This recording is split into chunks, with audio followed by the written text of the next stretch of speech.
What's up, lovely people? Welcome back to my channel. So based on the title, you know what I'm going to make, so let's get straight to it. So right here I have all the ingredients to make the dough. You will need some all-purpose flour. I'm using spelt flour and unbleached all-purpose flour. You will also need salt, brown sugar, some Italian seasoning, baking powder, oil, and water. Now the full list and measurements will be in the description, so make sure you check that out.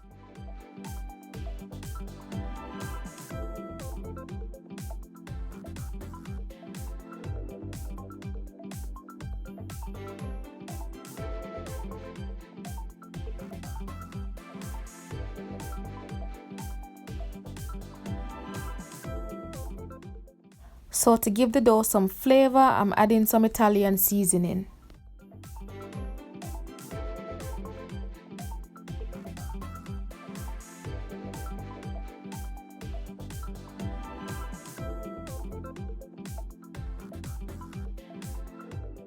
So after you have added all those ingredients, you want to gradually add some water until you form like a semi-soft dough.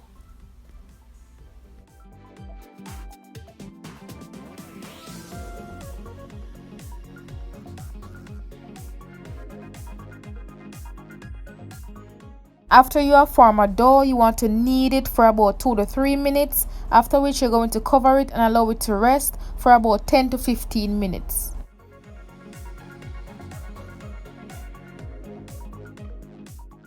While the dough is resting, I'm going to move on to the mushrooms. So right here I have some white mushrooms and I've been soaking them into some water and vinegar for a few minutes, and this is just my way of cleaning the mushrooms, okay? So what I'm going to do now is to drain this liquid, give the mushrooms a good rinse, and then pat them dry. To season the mushroom, I'm going to use some Boston jerk seasoning, onion powder, garlic powder, all-purpose seasoning, oil, and I'm going to add some celery salt.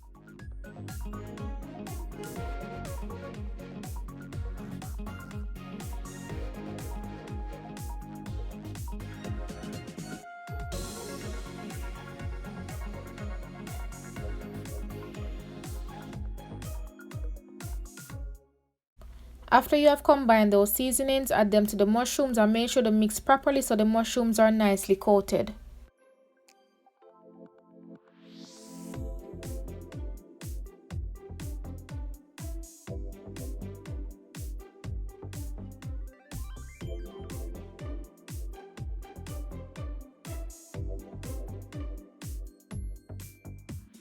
Once done, cover this and allow it to marinate for about 10 minutes.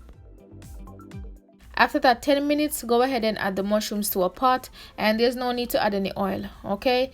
You want to saute the mushrooms for about 5 to 8 minutes.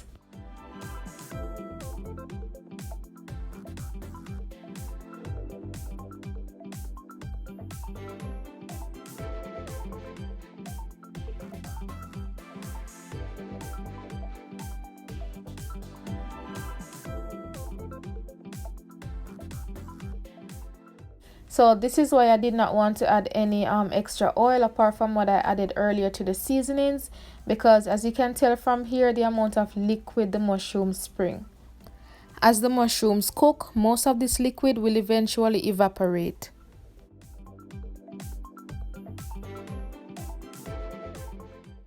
Just for some added color, I'm going to add about a 1/4 teaspoon of browning. Make sure you don't add too much of this.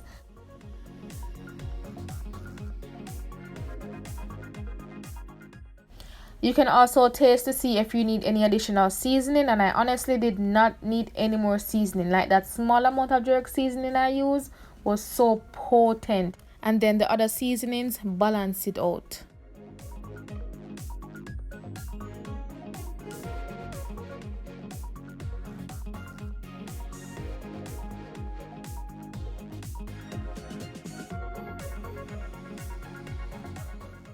After adding the barbecue sauce, you want to give this a good stir, and you can choose to add more barbecue sauce if you want, okay? And as you can tell, that most of that liquid is reduced, which is perfect. So the total cook time for this is about 5 to 8 minutes. And remember to saute over medium to high heat, and you don't have to cover your pot, okay? Just constantly stir this until most of that liquid is reduced and the mushrooms are eatable. So now it's time to roll this dough out and start adding the toppings. And I'm going to make 2 pizzas. I'm going to make a plain cheese pizza and what the title says.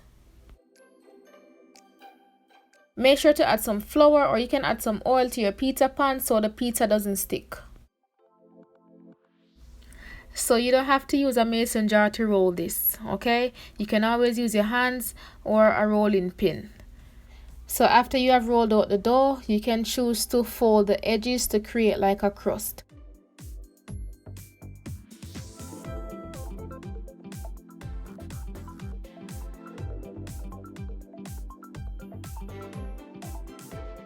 So this is the pizza sauce that I'm going to use, and I'm also going to add some more of that barbecue sauce, some celery salt, and all-purpose seasoning. You can also choose to add some onion and garlic powder as well.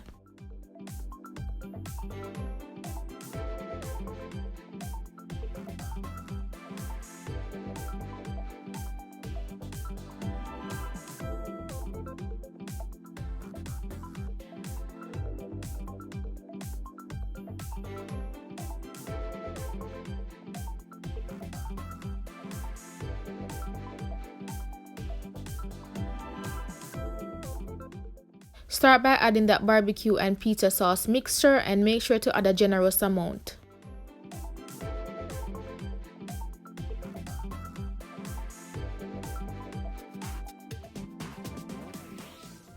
So I'm going to add the first layer of cheese, and this is the best plant-based cheese I've had so far. I'm also going to add some tried-colored bell peppers, spinach, red onion, and of course the BBQ jerk mushroom.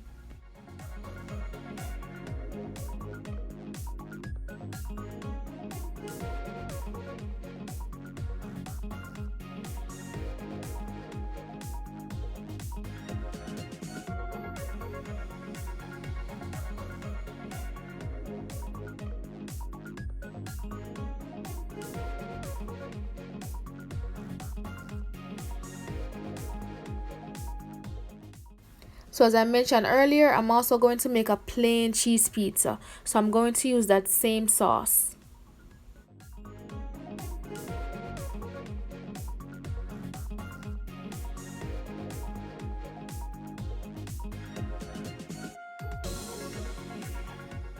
So the pizzas are ready for the oven, and these are looking amazing already. You want to bake these at 475 degrees Fahrenheit for 15 minutes. So 15 minutes later, the pizzas are up and ready for eat, and these came out amazing.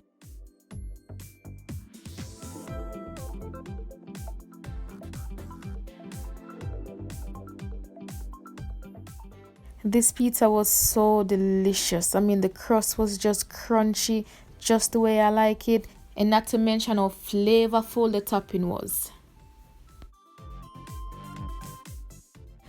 So my family and I could not wait to dig in. As you can tell, a couple slices missing already. And this violife cheese is the best.